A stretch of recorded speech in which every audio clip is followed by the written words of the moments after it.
Célébration ce 13 juin de la Journée internationale de sensibilisation à l'albinisme. À cette occasion, le regroupement et sensibilisation pour le bien-être en Haïti, RESBA, de concert avec l'Office de protection du citoyen, a organisé une cérémonie autour du thème « L'inclusion fait la force ».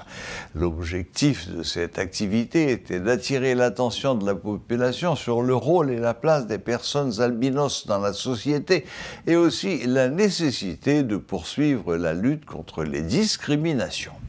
L'albinisme en Haïti demeure une catégorie sociale qui est privée de nombreuses prérogatives citoyennes par rapport à sa couleur de peau.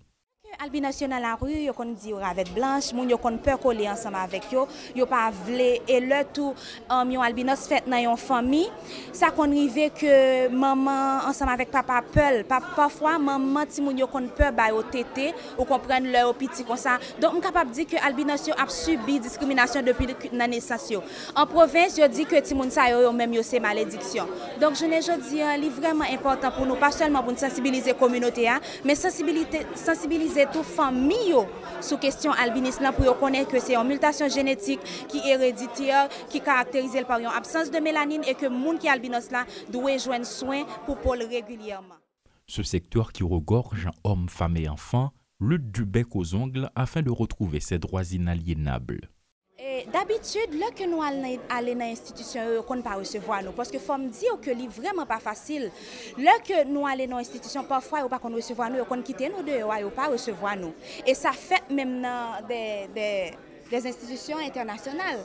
Donc, c'est vraiment pas facile, je dis. Gens que ouais albinos, je dis, c'est vraiment difficile pour comprendre. Parfois, nous allons dans le bureau, nous allons expliquer moun vraiment, c'est vraiment pas comprendre. Et il y a des gens qui font université qui pas comprendre la question albinisme. Il y a des gens qui vraiment éduqués, moun ou pas ta penser qu'à discriminer albinos. Des débats des plaidoyers se font en vue de faire respecter l'inclusion dans la société haïtienne. Par contre, le résultat n'est pas pour demain apparemment. Mais on connaît que la discrimination fait gros impact psychologique sur les gens qui sont albinos. Donc, je dis, je suis capable de dire que pile albinos qui viennent avec basse estime de soi, côté que yo peut intégrer, yo peut faire une série de bagages, mais malgré ça, il y a là-dedans qui est vraiment fort, qui est vraiment éduqué, qui est vraiment créatif, j'en ai dit tout à l'heure. Donc, je pense que c'est un gros travail qui peut faire, pas seulement dans la société, mais sur albinos surtout. Pas de prise en charge qui fait ni dans l'État, ni organisation internationale à part de OPC qui accompagne nous dans la lutte là, mais nous pouvons joindre l'autre institution qui embrasse gros travail ça qu'a fait pour intégrer moun sa dans la société haïtienne. Une disposition qui réjouit la présidente de l'association de l'albinisme.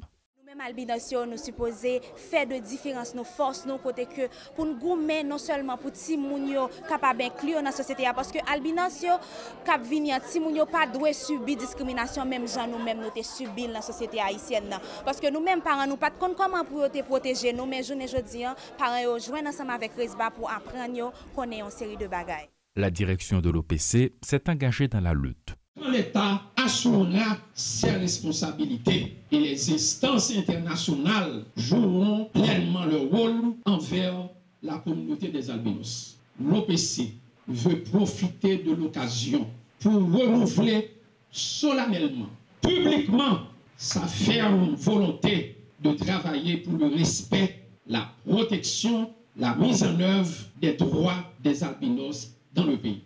Ce 13 juin ramène la journée mondiale de sensibilisation à l'albinisme célébrée autour du thème « L'inclusion fait la force ».